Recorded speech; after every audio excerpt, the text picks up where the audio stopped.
Tamil Nadu assembly ఎన్నికల ప్రచారంలో బిజీగా ఉన్న టీవీకే అధినేత విజయ్కు ఊహించని షాక్ తగిలింది.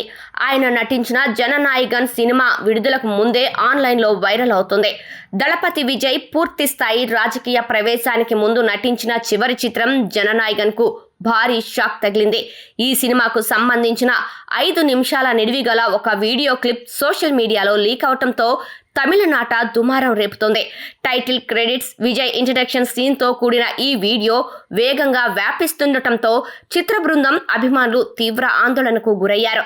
నిర్మాణ సంస్థ కేవిఎన్ ప్రొడక్షన్స్ వెంటనే రంగంలోకి దిగి ఎక్స్ వంటి ప్లాట్ఫామ్స్ నుంచి లీక్ అయిన వీడియోను తొలగించే చర్యలు ప్రారంభించింది.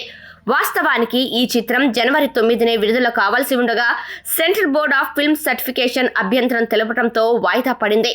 500 కోట్ల భారీ బడ్జెట్తో తెరకెక్కించిన ఈ సినిమాలో విజయ్ సరసన పూజా హెగ్డే, బాబీ డియోల్, మమితా బైజు, ప్రకాష్ రాజ్, గౌతమ్ మీనన్, ప్రియమణి కీలక పాత్రలు పోషిస్తున్నారు.